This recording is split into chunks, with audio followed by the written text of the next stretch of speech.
Hey everyone, and welcome back to the channel. Today, we're diving deep into a topic that is the absolute foundation of personal growth, success, and even happiness. We're talking about self-awareness.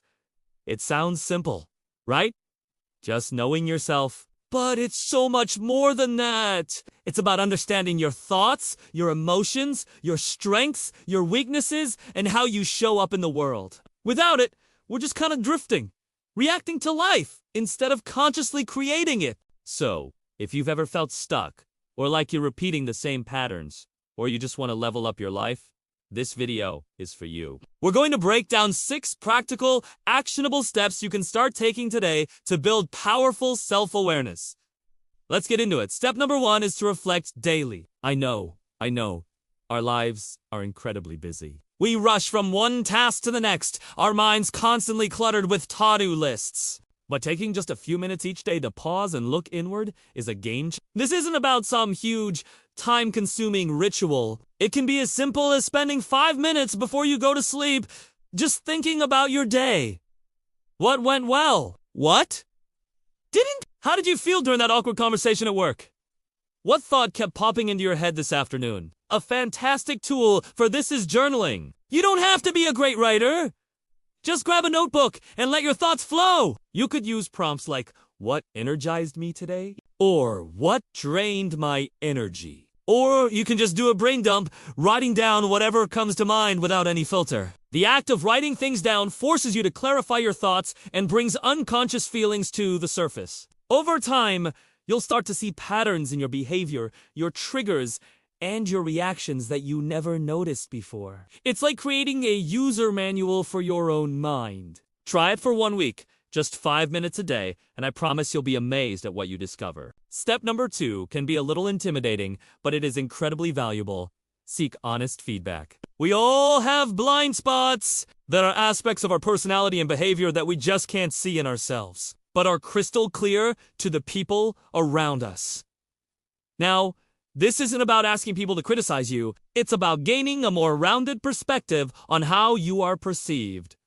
The key here is to choose the right people. Go to trusted friends, family members, or even a mentor or colleague whose opinion you respect. You can ask specific questions like, in what situations have you seen me at my best? Or can you give me an example of a time when my communication could have been better? The trick is to listen without getting defensive. Remember, their perception is their reality. You don't have to agree with everything they say, but their feedback is precious data. It gives you clues about the gap between how you intend to be and how you actually come across to others. This process builds not only self-awareness, but also humility and stronger, more honest relationships. Moving on to step number 3.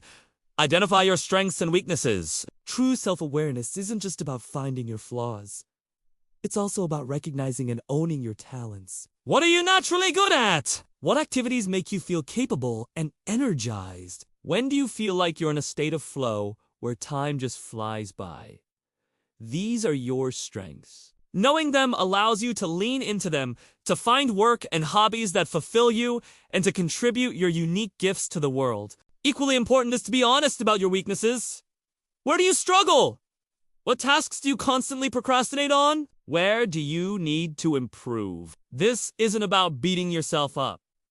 It's about strategic growth. When you know your weaknesses, you can either work on improving them if they're holding you back, or you can learn to manage them. Maybe you can delegate certain tasks or find systems and tools to support you in those areas. For example, if you know you're disorganized, you don't just say, oh, well, I'm a messy person. You become self-aware enough to know you need to use a calendar, set reminders, and create systems to thrive despite that weakness. It's about working smarter, not just harder. Next up, step 4. Observe your emotions. Our feelings are powerful messengers, but most of us either ignore them, suppress them, or let them control us completely. Building emotional self-awareness means learning to do something different. Just observe them. Think of yourself as a curious scientist studying your own inner world. When a strong emotion like anger, sadness, or anxiety comes up, try not to immediately react or judge it. Instead, take a breath and get curious. Ask yourself, what am I feeling right now? Give it a name. Is it frustration? Disappointment? Jealousy? Then ask, what triggered this feeling? Maybe it was something someone said, a memory, or even a thought you just had. Notice where you feel it in your body.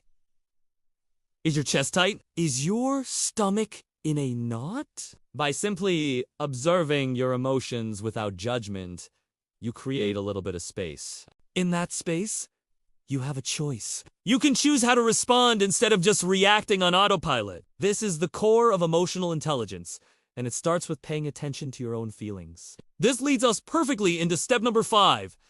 Practice mindfulness and meditation. If observing your emotions is the goal, mindfulness is the tool that gets you there. Mindfulness is simply the practice of paying attention to the present moment on purpose without judgment. So often, our minds are either replaying the past or worrying about the future. Mindfulness brings us back to the here and now.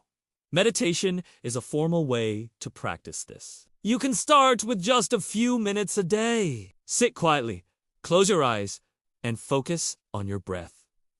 Your mind will wander. That's what minds do. The practice isn't about stopping your thoughts. It's about noticing when your mind has wandered and gently bringing your attention back to your breath over and over again. Each time you do that, it's like a bicep curl for your attention muscle. This practice trains you to become an observer of your thoughts and feelings rather than being swept away by them. You start to see that you are not your thoughts. You are the one who is aware of your thoughts. This realization is profoundly liberating and a cornerstone of deep self. And finally, our 6th step is to set personal goals and track your progress. Self-awareness becomes truly powerful when it's connected to action and direction. When you set clear, meaningful goals, you create a North Star for your life. These goals should be aligned with your values, what truly matters to you. As you start working towards these goals, you get constant feedback. You'll notice when your actions are in alignment with your goals and when they're not. For example, if your goal is to be healthier, but you find yourself ordering takeout every night, that creates a moment of you have to ask yourself, why am I doing this? What's the underlying feeling or belief that's driving this behavior? Maybe you're tired or stressed or seeking comfort. Tracking your progress helps you see these patterns clearly. It turns your life into a living laboratory for you learn what strategies work for you, what obstacles get in your way, and how to adapt. Your journey towards your goals becomes a journey into understanding yourself on a much deeper level. So there you have it. 6 steps to building greater self. Reflect daily. Seek honest feedback. Identify your strengths and weaknesses. Observe your emotions. Practice mindfulness. And set and track your goals. This isn't a one-and-done process. It's a lifelong practice. But the more you know yourself, the more you can shape your life with intention and purpose. You'll build better relationships, make wiser decisions, and feel a greater sense of peace and control over your own destiny. Thank you so much for watching. I hope you found these steps helpful. Which one are you going to start with? Let me know in the comments below.